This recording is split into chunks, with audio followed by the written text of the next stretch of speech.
அண்மை செய்தியை பார்க்கிறோம். எஸ்ஐஆர் பணிக்கு எதிராக தமிழ்நாடு அரசு தொடர்ந்த வழக்கு உச்சநீதிமன்றத்தில் நவம்பர் 11ஆம் தேதி விசாரணைக்கு வருகிறது.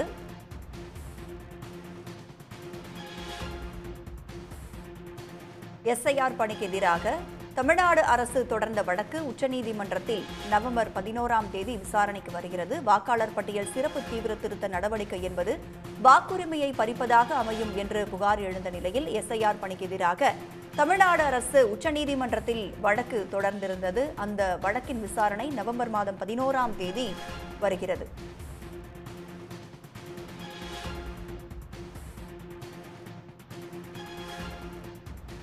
எஸ்ஐஆர் பணிக்கு எதிராக தமிழ்நாடு அரசு தொடர்ந்த வழக்கு உச்சநீதிமன்றத்தில் நவம்பர் 11ஆம் தேதி விசாரணைக்கு வருகிறது. அண்மை செய்தியாக நாம் பார்க்கிறோம். தேர்தலுக்கு சில மாதங்களே இருக்கும் நிலையில் அவசர கதியில் எஸ்ஐஆர் நடவடிக்கை மேற்கொள்ளக்கூடாது என்று தமிழ்நாடு அரசு உச்சநீதிமன்றத்தில் வழக்கு தொடர்ந்திருந்த நிலையில் நவம்பர் 11ஆம் தேதி அந்த வழக்கின் விசாரணை உச்சநீதிமன்றத்தில் வருகிறது. வாக்காளர் பட்டியல் சிறப்பு தீவிர திருத்த நடவடிக்கை என்பது வாக்குரிமையை பறிப்பதாக அமையும் என்ற புகார் எழுந்த நிலையில் இந்த விசாரணை உச்சநீதிமன்றத்தில் நவம்பர் 11ஆம் தேதி விசாரணைக்கு வருகிறது.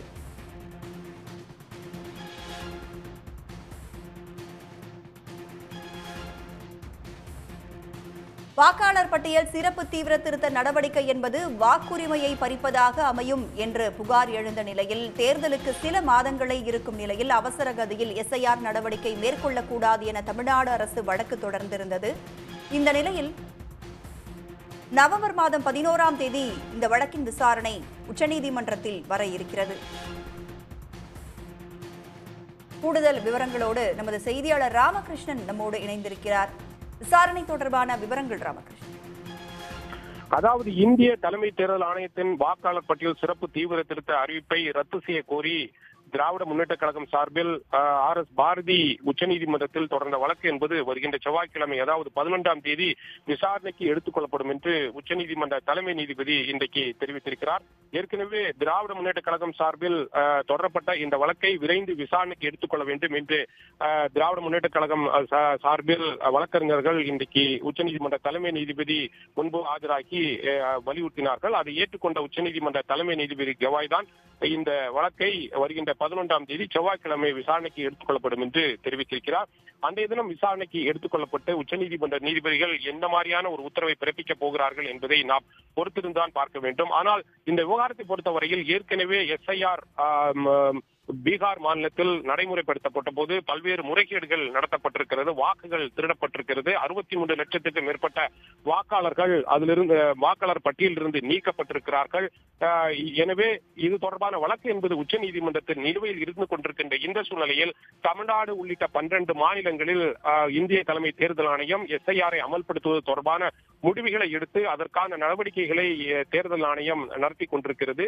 இந்த காலகட்டத்தில் இது நடைமுறைப்படுத்தக்கூடாது. உச்சநீதிமன்றத்தில் ஏற்கனவே வழக்கு நிலுவையில் இருக்கின்ற இந்த சூழ்நிலையில் இது தொடர்பான நடவடிக்கைகளை தேர்தல் ஆணையம் தொடர்ந்து நடத்துவதற்கு தடை விதிக்க வேண்டும் என்று கூறிதான் உச்சநீதிமன்றத்தில் திராவிட முன்னேற்ற கழகம் சார்பில் RS பாரதி வழக்கு தொடர்ந்திருந்தார். குறிப்பாக தமிழகத்தை பொறுத்தவரையில் இது பண்டிகை காலம், கிறிஸ்துமஸ் பண்டிகை வருகிறது, அடுத்தது பொங்கல் உள்ளிட்ட பல்வேறு பண்டிகைகள் வர இருக்கின்ற இந்த சூழ்நிலையில் இது மட்டுமில்லாமல் மழையும் அதிகமான அளவு பெய்வதற்கு கணிக்கப்பட்டிருக்கிறது. எனவே இந்த காலகட்டத்தில் எஸ்ஐஆர் தமிழ்நாட்டில் நடைமுறைப்படுத்துவதற்கு இந்திய தேர்தல் ஆணையம் முடிவெடுத்திருக்கின்ற இந்த சூழ்நிலையில் அதை நடைமுறைப்படுத்தப்பட்டால் பல்வேறு முறைகேடுகள் நடைபெறுவதற்கு வாய்ப்புகள் இருக்கிறது. எனவே இதை கருத்தில் கொண்டு உச்சநீதிமன்றம் தடை விதிக்க வேண்டும் என்று கூறிதான் உச்சநீதிமன்றத்தில் வழக்கு தொடரப்பட்டிருந்தது. அந்த வழக்கை விரைந்து விசாரணைக்கு எடுத்துக்கொள்ள வேண்டும் என்று இன்றைய தினம் கோரிக்கை வைக்கப்பட்டது. அதை ஏற்றுக்கொண்ட உச்சநீதிமன்ற தலைமை நீதிபதி தான் செவ்வாய்க்கிழமை இந்த வழக்கை விசாரணைக்கு எடுத்துக் கொள்வதாக தெரிவித்திருக்கிறார். எந்த அமர்வு இந்த வழக்கை விசாரிக்கும் என்பது பற்றி தெரியவில்லை. ஏற்கனவே இந்த வழக்கு உச்சநீதிமன்ற தலைமை நீதிபதி பீகார் எஸ்ஐஆர் தொடர்பான வழக்கு என்பது விசாரித்து தீர்ப்பு வழங்க இருக்கின்ற இந்த சூழ்நிலையில் இந்த மனுவையும் உச்சநீதிமன்ற தலைமை நீதிபதி விசாரிப்பாரா என்பது திங்கட்கிழமை தான் தெரிய வரும். அவ்வாறு விசாரணைக்கு எடுத்துக் கொள்ளப்படும் போது அந்த உச்சநீதிமன்ற தலைமை நீதிபதி அமர்வு என்ன மாதிரியான உத்தரவுகளை பிறப்பிக்கப் போகிறது என்பதை பொறுத்திருந்தான் நாம் பார்க்க வேண்டும். உடனுக்குடன் செய்திகளை தெரிந்து கொள்ள சன் நியூஸ் பெல் ஐகானை கிளிக் பண்ணுங்க.